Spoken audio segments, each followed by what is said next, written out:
Friday here in the Locked On Steelers podcast. I'm your host, Chris Carter. Rookie camp opens today. We'll talk about that, but also we'll talk about why are the Steelers the least favorite team to win the AFC North. That joining me on that is Mike DeFabo of The Athletic. We'll talk about that with him and a possible return of Bud Dupree. That and a lot more here in the Locked On Steelers podcast. Let's get into it. You are Locked On Steelers, your daily Pittsburgh Steelers podcast, part of the Locked On Podcast Network.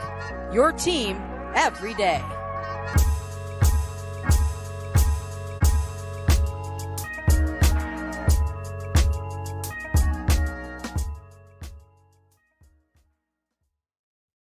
Hello and welcome to the Locked On Steelers podcast. I'm your host, Chris Carter, bringing you your daily dose of all things in the Pittsburgh Steelers. As always, you can find this show on your favorite podcasting apps and on YouTube. Like this video if you enjoyed. Subscribe to this YouTube channel to get all of your daily Monday through Friday episodes, as well as our bonus content. We thank you for making us your first listen every day because we're your team every day. And as I said before, we're joined by our guy, Mike DeFabo, Steelers reporter over at The Athletic. Mike, good to see you, buddy. How you doing? I'm doing great, Chris. Thank you for having me.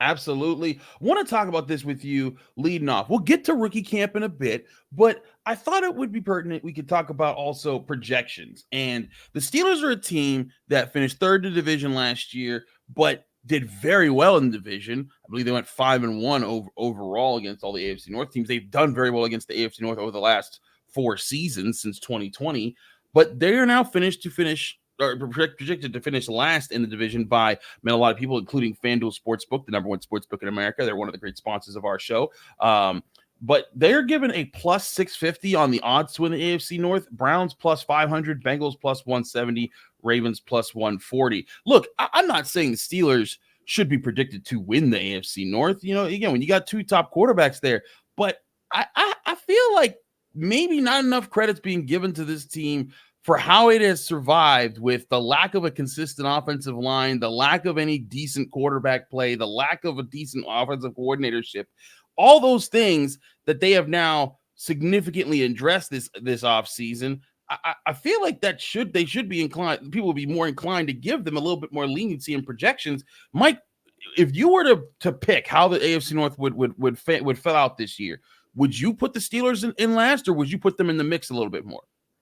Well, I think that I would probably put them maybe to finish third. And that's mostly just on the strength of Lamar Jackson and Joe Burrow. Those guys those teams, you kind of know what you're going to get from the quarterback play, where that's the biggest variable for the Steelers. But, you know, the way I look at this, if you are somebody that enjoys placing a wager, maybe this is a team that has a lot of value because the AFC North is a division with a ton of parity. And it seems like every time these teams play each other, it doesn't matter what the records are. Everybody has a chance. And, I saw something that came out recently along these lines that said the Steelers actually have the hardest schedule in the NFL. And a lot of that has to do with the fact that they have to play the Bengals twice a year, the Ravens twice a year. You know, the Browns are no slouches.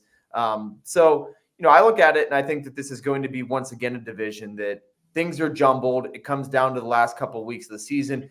I think there's a possibility the Steelers finish in the bottom half of the division, but I also feel like with that number and that value, I think that they would be worth a small wager and worth, betting on them to do better than what they're projected to do.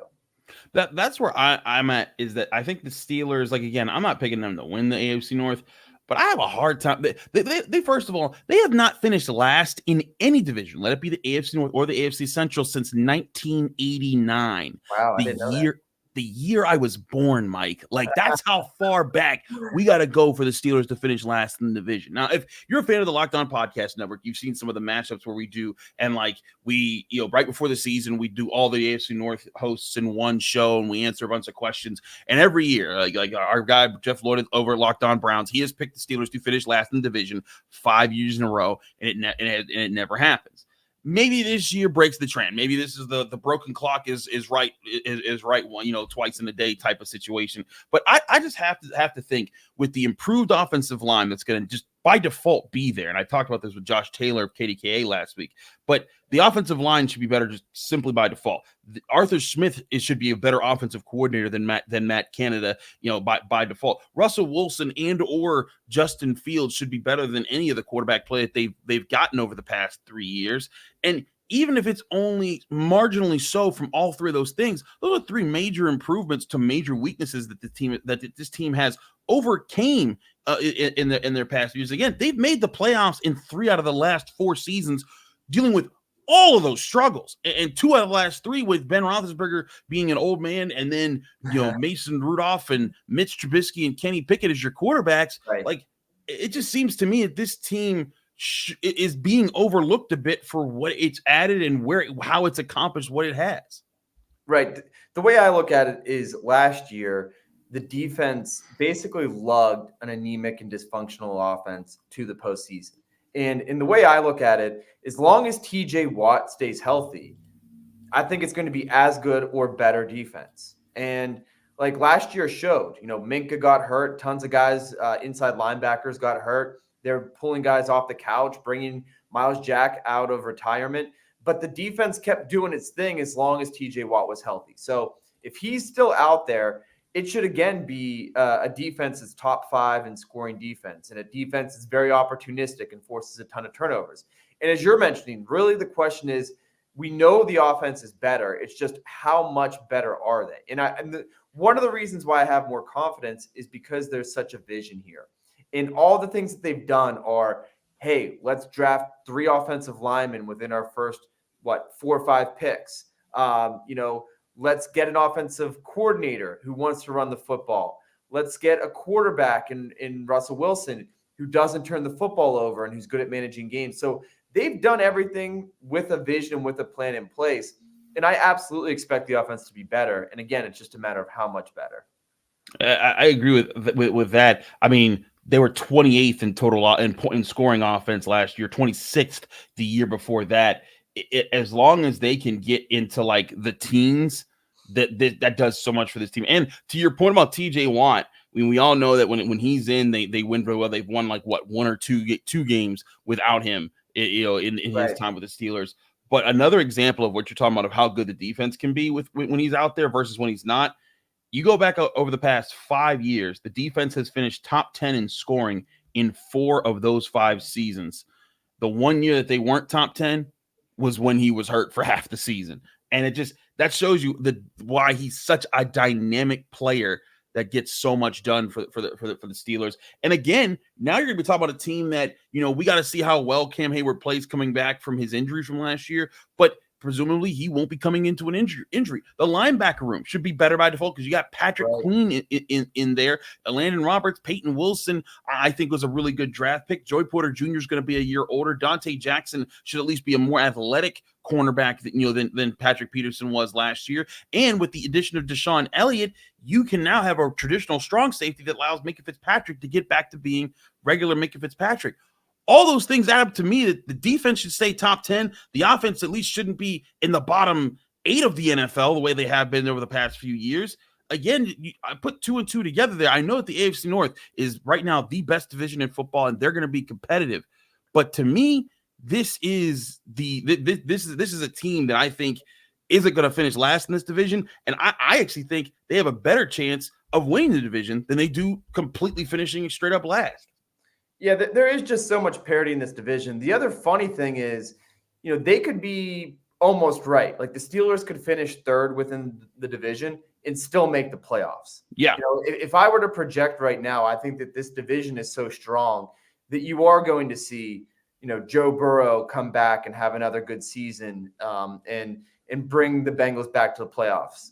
As long as Lamar Jackson stays healthy, I think the Ravens absolutely are one of those teams you're circling as a contender, not only just to make the playoffs, but be a legitimate Super Bowl contender. And then the Steelers, I think, as we're talking about, they were already a playoff team last year, and they look to be an improved team this year. I would pick the Steelers probably to go about 10-7. Maybe they get to 11 wins and get into the postseason and then have a fighting chance. Like that's where I project that this team is going to go this season. There you have it. Mike DeFabo from The Athletic, Chris Carter here. We're both on the Locked On Steelers podcast right now. We're going to take a quick break. When we come back, I want to get Mike's thoughts on things he's looking for in Steelers rookie camp, which starts today, by the way. It's today and Saturday before the Steelers start to get set up for OTAs. That and more here on the Locked On Steelers podcast. I'm your host, Chris Carter. Stick with us. We'll be right back. But first, we remind you this show is also brought to you by Yahoo Finance. Wouldn't it be great if you could see all of your investment and retirement accounts in one place? With Yahoo Finance, you can consolidate your views from multiple accounts into one hub and access the expert analysis you need to tend to your entire portfolio with confidence. For more than 25 years, Yahoo Finance has been the brand every great investor has put behind them. They are the #1 finance destination, producing a holistic look at the financial news cycle, including breaking news, original editorial perspectives, and analyst ratings, independent research, customizable charts, and so much more. Whether you're a seasoned investor or looking for the extra guidance, Yahoo Finance gives you all the tools and data you need in one place. For comprehensive financial news and analysis, visit the brand behind every great investor at yahoofinance.com. The #1 financial destination, yahoofinance.com. That's yahoofinance.com. We're also brought to you by eBay Motors. Passion, drive, and patience.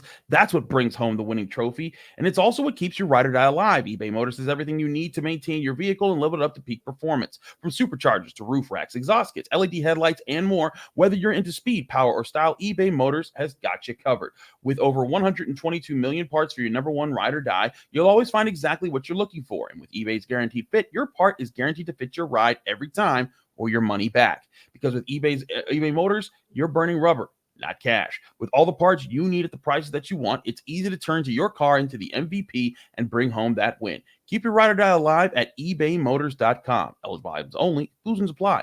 eBay's Guaranteed Fit only available to U.S. customers.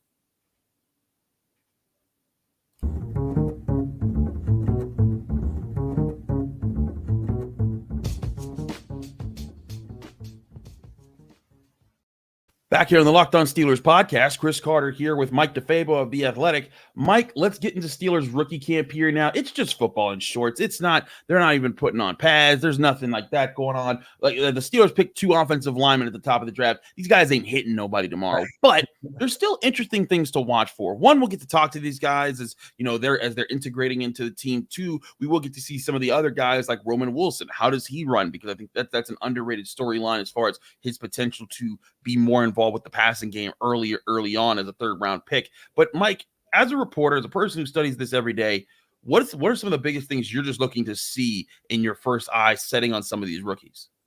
Well, you hit the nail on the head. When you draft this many offensive linemen early on, it's not going to be until they put on the pads that we start to get a sense of how these guys work and what they're all about. But, one thing that I think maybe we might be able to start to glean is what's the plan for the offensive line? And what I mean by that is Troy Fautanu obviously has done most of his work playing left tackle. But when we talked to Omar Khan at the Combine before they had drafted him, he said that Broderick Jones was drafted to be a left tackle and eventually would be there. So, we've discussed and debated and kind of projected how we think that things might play out. But, I think if they go out there and Troy Fautanu is working the entire day at right tackle, your answer is right there. If he's splitting reps, then maybe it tells you something. So, each of these things is little breadcrumbs, and we'll have to wait till training camp or maybe further to figure out what the true plan is. But that'll be our first chance. Another guy that I'm looking at is Roman Wilson or Payton Wilson. Sorry. You're fine. Payton Wilson. Too many Wilsons. I agree. The inside linebacker. He's such an intriguing boomer bust prospect to me because he won basically every award there was to win. He won the Butkus Award as the top linebacker. He won overall best defensive player in college football last year. Insanely productive. But he also had like 7 or 8 surgeries throughout his career. And I think he's playing right now without an ACL. So, I'm kind of curious, how does he move? Does he show the speed that he tested at? Is it so noticeable in practice in that kind of a setting as well? And then just kind of talking with him about his approach. Like, he had a quote that was pretty unbelievable where he said, he's willing to die on the football field, is what he said. Just that warrior mentality of saying, like, I know that any play could be my last because of what I've been through. And so he plays with that hair on fire type of urgency and approach. I'm looking to see if that carries over from, day 1, practice 1 of rookie minicamp. Yeah, I certainly think that's a great question as far as, looking at the offensive line and where those guys can fit. Payton Wilson, I saw him I saw him in his in some of his ACC play with NC State, and he just always brought a wow factor to everything. And I kind of, I saw he tested well. So I kind of just want to keep seeing him up close, man, is just seeing like, hey, like when this guy runs, like, how does he look? Like he's 6'3" and he runs like a 4.4 something. Like this is the closest thing to a complete athlete at the linebacker position they've had since Ryan Shazier. Like that's a serious projection for a guy. So I'm with you on Payton Wilson, man. I think he can be one of the more underrated, but I guess they got 2 third-round picks that I thought were much more valuable than the third round. Yeah, value is the right word, Chris. Because like the inside linebacker, we've talked so much about, everyone knows the running back position being devalued, but inside linebacker is kind of the defensive version of that, where it seems like people just say like, well, these guys get hurt a ton and you just need some big bruiser to come downhill. So, you don't need to invest in an inside linebacker. And the fact that they were able to get a guy like Payton Wilson. Now, I know obviously the injury red flags were significant red flags, but I'm not even so sure the Steelers were thinking inside linebacker at that point in the draft. I think it was almost a situation where they were like, man, this is best available by far for us. It's maybe not a primary need, but it's a secondary need. Let's get this guy while we have the opportunity. Absolutely here. And again, I go back to Roman Wilson and I see, a guy like that was a guy I ranked in my top 50 players, and I loved his ability to separate. I loved his speed, and I proposed this idea on yesterday's show. What if he is the wide receiver too? They're not going to be able to tell that in rookie camp, but I think this Steelers team, one thing that we might see is them challenge Roman Wilson. See how many different routes can you run really sharp? Like, we, especially in rookie camp, we line you up with somebody like Ryan Watts, one of the other guys that they drafted. How do you do against them? But then when they get into training or even OTAs and they start running receivers versus corners, and we start to see some of those interactions. How well do you get open in those situations, especially against a guy like maybe like Joey Porter Jr.? Those type of things I think could also be really interesting to watch, because whereas we can't see the linemen do too much, like footwork, like they can line up on the right and we can see the completely else, but skill position players, those are like, we still can't see everything, but there's a lot more to watch there in the football and shorts situations. Well, and you might see Roman Wilson going against Payton Wilson a little bit, and you also might see Roman Wilson going against Beanie Bishop, the nickel who the Steelers got as an undrafted free agent. And so those absolutely, I think, are the matchups that you're watching for, because, I was at the Senior Bowl when Mike Tomlin challenged Quinyon Mitchell to go every rep against Roman Wilson. And Roman Wilson talked about that after he was drafted, that was like something that stood out to him. You better believe that Mike Tomlin is going to do all those same things during rookie minicamp, during OTAs, during training camp. That's the way that he coaches. He loves putting guys in these stressful situations and seeing how they respond. So when we are in those one-on-ones, who's going to win, Roman Wilson, and how does Beanie Bishop stand up? Or how does Payton Wilson, if he ends up having to cover the slot, end up, those are absolutely the things that we can learn something from during rookie mini. Absolutely. We'll have you cover that here on the Locked On Steelers podcast, as will Mike for The Athletic. But I want to get to some other questions here, particularly some about the edge rusher position. There was a news little thing put up by Adam Schefter about Bud Dupree potentially returning. I want to talk about that with Mike, as well as other options to fill out the edge rusher room for the Pittsburgh Steelers. All that here and more on the Locked On Steelers podcast. I'm your host, Chris Carter. Stick with us. We'll be right back. But first, I want to remind you this show is also brought to you by BetterHelp Therapy Online. What's the first thing you do if you had an extra hour in your day? Maybe you'd go for a run, hit some exercise, read a book, just be there for a friend. How about just being there for yourself? Therapy can help you find what matters most to you so that you can do more of it and help you organize anything that's going on in your life. Personally, I've benefited from the help of good therapists in my life, and if you're looking for a good therapist, give BetterHelp Therapy a try. BetterHelp knows that life can be busy and stressful, so it's designed to be suitable to your schedule to help you find a therapist that fits you but also fits your schedule. Just fill out a brief questionnaire to get matched with a licensed therapist, and at any point in time, if you feel you want to switch therapists, BetterHelp Therapy will let you do that at any point in time with no additional charge. Learn to make time for what makes you happy with BetterHelp. Visit BetterHelp.com/lockedon to get 10% off your first month. That's BetterHelp, HELP.com/lockedon.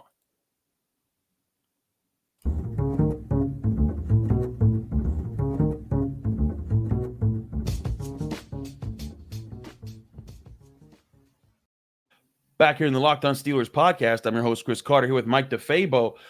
Mike, let's talk about this story that came up. Adam Schefter came out and said that Bud Dupree has talked with the Steelers. Doesn't mean he's definitely getting signed, at least at the time of this recording, 3:30 in the afternoon on Thursday. But Bud Dupree, a potential return to the Steelers, that's been something that's been kicked around for a couple years now since he was let go by the Titans after he signed a big contract with them. He went to the Falcons, and it hasn't worked out there. He's also talked to the Falcons about a potential return. But is this something that you think could actually happen, or is this more of just a, hey, what's up, bud? We kick the tires, and then everyone goes about their ways? Well, the Steelers definitely need a fourth edge rusher because at this point they haven't signed one. Markus Golden, who filled that role last year, he's right now a free agent. The biggest thing for me is you have to bring in a guy that kind of threads a needle. He needs to be productive enough that if you lose TJ Watt, it's not a drop off the cliff situation where you're just getting nothing out of that position. At the same time, you have to have a guy who is humble enough or a team first player enough to realize, like, hey, they've got two studs in TJ Watt and Alex Highsmith. They've also got a young up-and-coming stud in Nick Herbig. So I'm not going to get a lot, but whenever I get my chances, I'm going to make the most of it. And that's what I loved about Markus Golden. I had a good relationship with him in the locker room. And I can just say that, like, he was one of those guys that just got it. He understood exactly what his job was. He understood where his place was on the depth chart. And every time he was out there, he was going to try to do his best to make an impact. But he was also not going to do like, the Steelers saw, force your way off the team because you're not getting the snaps you want. And we've seen that with a couple edge rushers. Like James Harrison was the first one. There was a misunderstanding about how much he would play. And then Melvin Ingram famously, of course, forces his way off the team. And then all of a sudden the Steelers have an injury there. They could have used him and he's not available. So it's really about like, not just like the money and compensation, but also understanding that the Steelers being very clear with Bud Dupree saying, here's what you're going to be. Here's going to be your role on the team. And him being like, yeah, that's cool. I'm down with that at this point in my career. Yeah, I think that's absolutely the scenario you look at here. Because the Steelers were looking at him before. And like you said, he probably wanted to be a starter before. He probably thought, I can still do this. Now he's at a position in his career. He's like, look, I just want to be in the NFL. Plus, we come back to the Steelers, ain't much else he got to learn. He knows TJ Watt. He knows this team.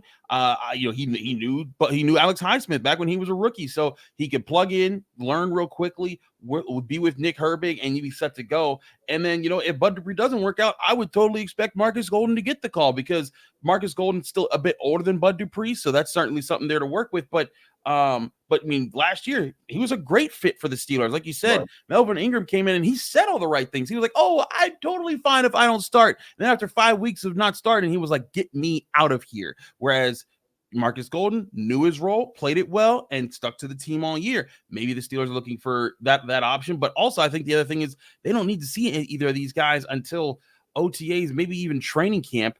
Because they're veterans, they know that when they bring them in, they'll adjust quickly. They'll understand the pace of the NFL, and things will move forward there. And again, you're talking about the third or the fourth edge rusher on this team. Right. And for me, another significant factor is Nick Herbig has been really impactful in a very small sample size. And I feel like he should be the clear-cut third edge rusher, and they should be looking for opportunities for him to get to play a little bit more. So not only does, whoever they bring in need to understand he's not going to start with the caliber of starters the Steelers have, he also needs to understand, like, look, they've got this young guy, and your job partially is to help get him ready. And your job is to, realize that the first guy off the bench is going to be Nick Herbig, not you. Because, I really think that he has a lot of promise and a lot of potential, but that's only going to be realized if they give him a little bit more playing time. Absolutely. I want to talk about other edge options, though. And there was one called in to the Locked On Steelers hotline that I hadn't even thought of before. So I want to get to that in a second. Reminder, you can always call into the Locked On Steelers hotline, 412-223-6644. Leave your name, where you're from, keep your question under a minute, and we'll get you on the show as soon as we can to answer your question. This question comes from EJ all the way out in Richmond, Virginia, who has a question about the edge rush position. Take it away, EJ. Yeah, Chris, this is EJ from Richmond, Virginia. Diehard fan of the show and of the team. Question, man. Mark Robinson isn't working out at middle linebacker. What about trying him on the outside on the edge with T.J. Watt and Highfield? I think he compares to James Harrison a lot. Just tell me what you think, man. Thank you, EJ, for your question. As always, 412-223-6644 to get your question on the air there. Mike, I never even thought about a Mark Robinson at an edge rusher position or anything like that. And to me, I don't know. I feel like that's a bit of a stretch there. Mark Robinson, of course, a guy they picked in the 7th round out of Ole Miss, was brought in as a linebacker. Got brought in. He converted to linebacker from running back in college. He is 5'11", so he has the height to maybe play out on the edge, but he'd have to show a lot, in my opinion, to put out there on the edge with Nick Herbig, because Nick Herbig was naturally a fit there. But Robinson, that'd be another position you're asking him to learn in short span. And I don't know if that's necessarily the answer, unless it works out in training camp somehow. Right. I mean, there's a lot that goes into being an edge rusher. These guys work on their pass rush moves and their pass rush plan. And, some of it is similar, taking on blocks from the inside linebacker position, but it's also very different in terms of, how do you set up an offensive tackle? How do you get around him? That kind of stuff. So he would be learning a new position. And I guess my biggest concern with it would be he's taken some time to settle in an inside linebacker. I'm not sure that he's ready for that kind of a thing. But, I credit your caller because it's a creative idea. And they do need an answer there at the 4th edge rusher. So I give him credit for that.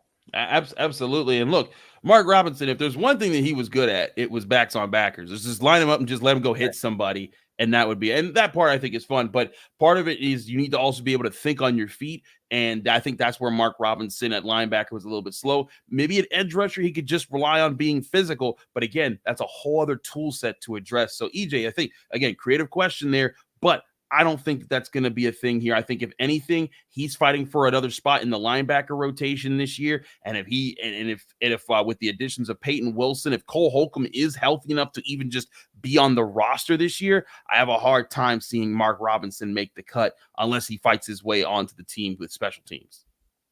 Yeah, at this point, if you're Mark Robinson, special teams is the number one thing you need to focus on. And actually, I had a conversation with Nick Herbig last year, saying what are you learning from TJ Watt and stuff? And he was like, no, actually I'm learning from Markus Golden on special teams. And I'm learning from Miles Killebrew. He's like, because I realized that my ticket onto this team is special teams. So he's a guy who has the right blueprint and the right mentality.